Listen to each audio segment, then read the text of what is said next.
On débute avec un tournoi ayant regroupé plus de 85 joueurs. À la 4e place, nous avons une liste Space Wolf en détachement Stormlands. Dans les personnages, on commence avec Bjorn Main Terrible, ensuite Harald Deathwolf, Logan Grimnar dans son armure Terminator en tant que seigneur de guerre, 2 chefs de bataille garde-loup sur loup tonnerre, à chaque fois ils seront équipés du bouclier tempête et du marteau tonnerre. D'ailleurs, l'un d'eux aura l'optimisation instinct du chasseur. On continue avec un seigneur loup sur loup tonnerre équipé de la paire de griffes éclair et de l'optimisation Fury of the Storm. Du côté des unités de ligne, on aura 3 unités de 5 chasseurs gris. Pour ce qui est du reste de la liste, on commence avec 2 unités de 5 unités d'intercesseurs d'assaut avec leurs réacteurs dorsaux, une grosse unité de 6 Inceptors, une unité de 5 Infiltrators, une unité de 5 Scouts, 2 unités de 6 cavaliers sur loup tonnerre, et enfin parmi les unités alliées, l'assassin Calidus. La stratégie Wolf Jail, l'emprisonnement des loups, continue d'évoluer avec des ajustements notables. Plutôt que de se concentrer uniquement sur la cavalerie, celle-ci a été réduite mais conservée en partie, tout en intégrant davantage d'unités d'infanterie en petits groupes.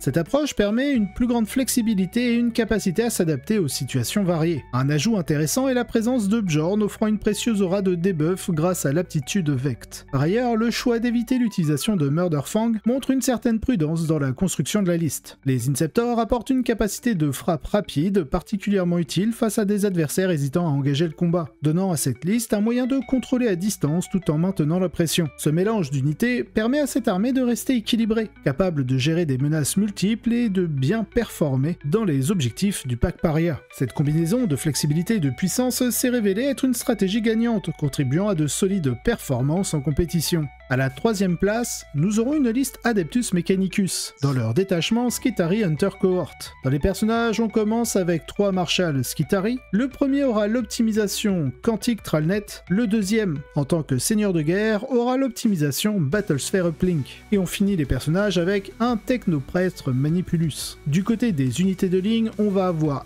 2 unités de 10 Skitarii Ranger et 3 unités de 10 Skitarii Vanguard. En transport dédié, 2 Scorpius Dune Rider. Et pour ce qui est du reste, on aura une grosse unité de 3 Iron Strider Ballistari, tous équipés avec le canon laser Conis jumelé, une grosse unité de 6 Cataphrons Breacher, 3 unités de 5 Pteraxi Skystalker et une grosse unité de 10 Pteraxi, mais stériliseurs cette fois, 2 unités de 5 Sicarian Infiltrator et enfin une grosse unité de 10 Sicarian Rustalker. Une version optimisée du Hunter Cohort post-Data Slate a permis à une liste Adeptus Mechanicus de se hisser sur le podium. Cette liste se distingue par une approche axée sur la durabilité et le contrôle des zones de tir, élément clé pour dominer le champ de bataille. Les unités de Sicarian Rustalker et d'Infiltrator apportent une pression significative en attaquant directement les lignes adverses, tandis que les Pteraxi et les Breachers utilisent des tirs en état d'alerte pour menacer les mouvements adverses. Cette stratégie met en lumière la capacité de l'ADMEC à gérer les armées adverses, adoptant des listes plus élitistes. L'approche large et résistante de cette armée pose des défis en matière de scoring et de contestation d'objectifs tout au long de la partie. L'évolution de l'Adeptus Mechanicus, en réponse aux récents changements dans l'environnement compétitif actuel, se manifeste de manière évidente à travers cette performance. Alors, bravo!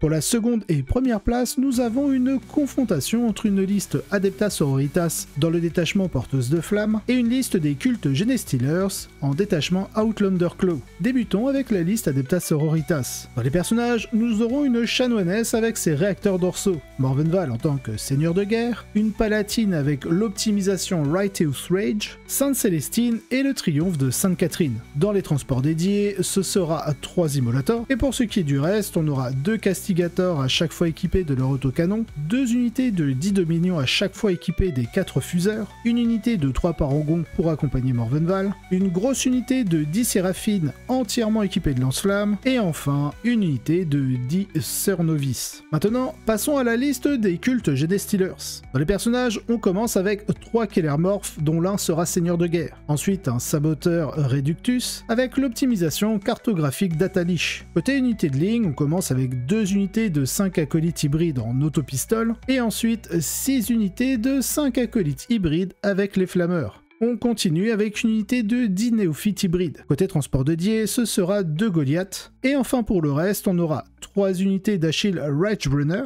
Alors petite précision, on a une unité d'un seul véhicule et 2 autres unités de 2 véhicules. On continue avec 2 unités de 5 Catalan Jackal et 3 unités de Goliath Rockgrinder. Passons au débrief de la confrontation. Dans l'affrontement marquant de cette finale, une armée bien équipée de l'Adepta Sororitas. Cette fois-ci, orientée vers l'antichar avec les parangons de Morvenval, misant moins sur les séraphines et n'incluant qu'une seule unité de cette infanterie spécialisée. L'objectif de cette armée est clair, avancer rapidement, prendre pied dans la partie et submerger l'adversaire. Avec une performance impressionnante des sœurs cette semaine, la question se pose, qui pourra les arrêter? Cependant, elles ne sont pas les seules à manœuvrer avec des armes de destruction massive. Face à elles, une liste des cultes Genestealers basée sur l'Outlander Claw, qui gagne récemment en popularité, après avoir émergé dans l'environnement compétitif australien. Cette liste se distingue par l'utilisation massive d'unités d'acolytes équipées de lance-flammes, de véhicules renforcés et d'une capacité de scoring grâce aux motards. Les Rightrunners et les tueurs embusqués comme les Kellermorphs ajoutent des options tactiques permettant des attaques directement depuis les lignes arrière. La réduction du nombre de séraphines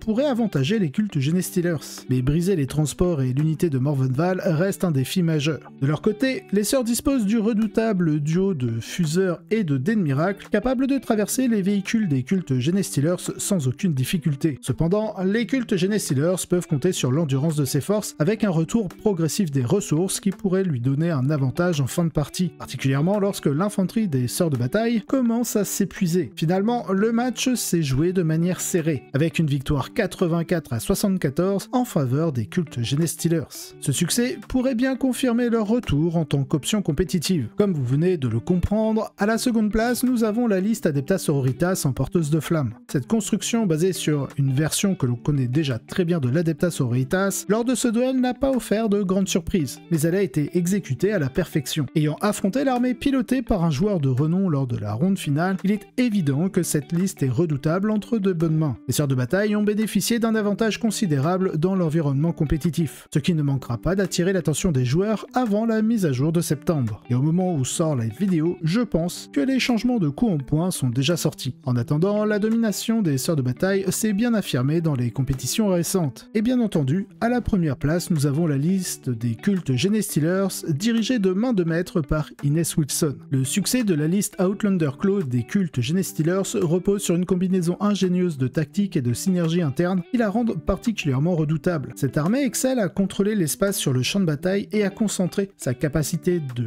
contrôle d'objectifs sur les objectifs importants, surpassant ainsi la majorité des factions dans ce domaine. La récente modification apportée à la règle embuscade du culte, permettant aux unités détruites de revenir en jeu via des frappes en profondeur, ont transformé la dynamique de l'armée. Autrefois vulnérable aux assauts rapides qui éliminaient par anticipation leurs pions de déploiement. La liste tire parti d'un arsenal impressionnant de lance-flammes, de véhicules capables de faire des attaques de chars et d'infanterie armée de grenades, tandis que les Rightrunners et les Kellermorphs harcèlent l'ennemi à distance. Ce cocktail de capacités permet à l'armée de rivaliser avec une grande variété de factions. L'un des atouts majeurs de cette construction est sa capacité à retirer les couverts adverses, à ajouter de la pénétration d'armure et à infliger des dégâts réguliers grâce à ses flammeurs, créant un effet d'attrition constant. Ce style de jeu, qui refuse les échanges directs et favorise la longévité des unités, est un antidote efficace face aux factions qui maîtrisent mieux l'échange sur le champ de bataille. L'une des forces clés de cette liste réside dans la résilience des acolytes. Même s'ils succombent à un tir en état d'alerte, ils peuvent revenir en force dans la même phase, grâce aux frappes en profondeur, prêts à recommencer leur assaut. Alors que les changements en points à venir semblent promettre des ajustements pour cette armée, elle a déjà trouvé un élan compétitif et solide, remportant un événement avec cette liste face à des adversaires de haut niveau et des listes puissantes. Cela souligne l'impact de cette approche et le talent stratégique nécessaire pour la piloter avec succès. Ce n'est peut-être pas le retour brutal de la faction, mais cette victoire marque une percée majeure pour les cultes Genestealers. Nous passons à un autre tournoi ayant regroupé plus de 115 joueurs. À la 4e place, nous avons la liste Adeptus Mechanicus d'un joueur que l'on n'avait pas revu jouer cette faction depuis un sacré moment. Oui, je parle bien du grand Richard Ziegler, en détachement, Skitari Hunter Cohort aussi. Comme quoi, ma tier list ne disait pas trop de bêtises par rapport à cette faction. précision, n'en déplaise à certains dans les commentaires. Allez, on commence avec les personnages, où nous avons 3 Marshal Skitarii dont l'un est seigneur de guerre, avec l'optimisation Battlesphere Uplink. Dans les unités de ligne, on aura une unité de Skitarii Ranger et 4 unités de 10 Skitarii Vanguard. Du côté des transports dédiés, on va avoir 4 Scorpius Dune Rider, et pour le reste, 3 unités de Pteraxi Skystalker. Alors là, attention, petite précision, on en a 2 de 5 et une seule de 10. Une petite unité de 3 Cerberus Raider, 2 unités de 5 Sicarian Infiltrateurs, 3 Scorpius Désintégrateurs et en unité alliée, l'Inquisitrice Kyria Draxus. Le maître de l'Adeptus Mechanicus fait son grand retour, comme annoncé, avec une liste rétro axée sur une utilisation massive de transport, rappelant les stratégies passées de la V9. Cette version mise sur un grand nombre de Skitarii embarqués dans des transports pour un jeu d'objectifs très agressifs et des frappes éclairs, tandis que les canons Férumites des Scorpius Désintégrateurs servent de menace de tir à faible coût. L'avantage de cette approche est qu'elle permet d'éviter l'inclusion de brécheurs qui, bien que très efficaces, représentent un investissement conséquent en termes de planification et de positionnement sur le champ de bataille. Cette construction, plus flexible, permet à l'armée de se déplacer librement là où elle est nécessaire tout en offrant une puissance de feu correcte. Elle excelle également dans le contrôle des objectifs, se montrant particulièrement performante dans les scénarios basés sur la prise de points stratégiques. Cette liste démontre une fois de plus la maîtrise des subtilités tactiques de l'Adeptus Mechanicus et la capacité de son commandant à tirer parti des moindres détails pour maximiser l'efficacité sur le terrain. Une prestation brillante, fidèle aux standards élevés auxquels Richard nous a déjà habitués. Avant de parler de la 3e place, parlons de la confrontation finale où s'affronteront les Thousand Sons contre les Dark Angels de John Lennon, encore un joueur très connu, celui-ci dans le détachement Gladius. Commençons par la liste Thousand Sons. Tout d'abord avec les personnages. Ahriman sur son disque de Tzeentch, 2 sorciers exaltés sur leur disque de Tzeentch aussi. Alors attention, le premier aura l'optimisation Lord of Forbidden Lore. Le second, ce sera le cristal d'Umbraléphis. On rajoute à cela un maître infernal qui aura l'optimisation Arcane Vortex. Et qui dit liste Thousand Sons, dit aussi Magnus le Rouge en tant que seigneur de guerre. Du côté des unités de ligne, petite exception. Alors nous avons bien les 4 unités de Rubric Marines, mais on a une grande unité de 10 Rubric Marines, évidemment entièrement équipée de lance-flammes et de canon Reaper, et les 3 petites de 5 équipées de la même manière avec le canon Reaper et les lance-flammes. Côté transport dédié, nous avons un seul Rhino. Et pour ce qui est du reste, ce sera très simple aussi. On a 2 Mutalistes Vortex, qui confirment toujours le fait que, je pense, elles devraient être augmentées au niveau de leur coût en points, mais qui sait, vu que cette vidéo sortira après les changements en points, peut-être que j'aurai tort, ou alors que j'aurai raison. Bref, seul l'avenir le confirmera. Et enfin, 3 unités de 3 Tsangor éclairés. Passons maintenant à la liste de John Lennon. Dans les personnages, puisqu'on a en Gladius un apothicaire biologiste avec l'optimisation discipline de tir. On rajoute à cela, puisqu'on joue Dark Angel, Azrael en tant que seigneur de guerre, ainsi qu'un judiciaire. Côté unité de ligne, on va avoir une seule petite unité de 5 intercesseurs d'assaut, sûrement pour accompagner Azrael. Pour ce qui est du reste, on aura 3 unités d'intercesseurs d'assaut avec leur réacteur dorsal, 3 unités de 5 chevaliers de la Deathwing, une grosse unité de 6 éradicators pour accompagner l'apothicaire Biologis, une unité de 5 infiltrateurs, une grosse unité de 6 compagnons du cercle intérieur, un répulsor et une unité de 5 scouts. Passons au débrief de la confrontation. Cet affrontement oppose 2 des listes les plus redoutables du moment, dans le cadre d'une mission relativement inhabituelle, ce qui ajoute un certain intérêt stratégique. Le match s'annonce difficile pour les Thousand Sons, mais il dispose de quelques atouts pour équilibrer les chances. Tout d'abord, le rituel, c'est le nom du scénario. Il facilite la gestion du primaire, limitant les pertes potentielles en début de partie. Mais les chevaliers de la Deathwing devront se montrer prudents avant de pousser vers l'objectif au centre du champ de bataille, face à une armée aussi puissante en contre-attaque que celle des Thousand Sons. Ainsi, viser une parité au primaire dans les premiers tours semble faisable. L'armée des Thousand Sons peut aussi compter sur la grosse unité de Rubric, avec ses lance-flammes, qui constitue un puissant moyen de dissuasion, surtout que les Dark Angels manquent d'outils efficaces pour les neutraliser à distance. Cette unité offre une certaine force dans les combats rapprochés. La mission, avec Swift Action, qui offre la capacité de pouvoir lancer une action si on a avancé ou si on a battu en retraite, leur accorde également plus de flexibilité en matière de scoring.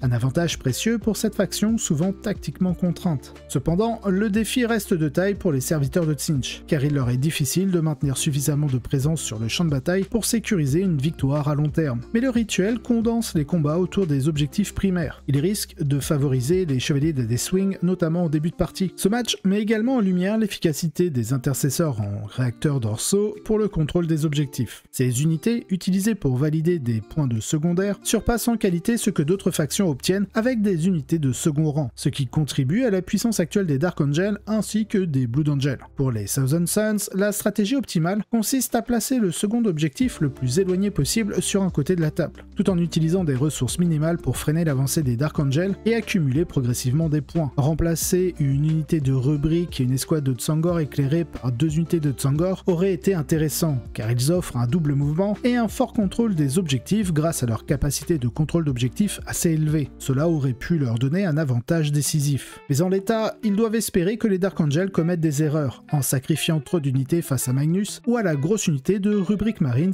avec les lance-flammes, afin de rester compétitifs sur le plan des ressources. Cependant, face à un adversaire de premier rang aux commandes des Dark Angels comme John Lennon, les chances étaient minces. Celui-ci a verrouillé une victoire nette de 84 à 65, prouvant une fois de plus la solidité des Dark Angels dans l'environnement compétitif actuel.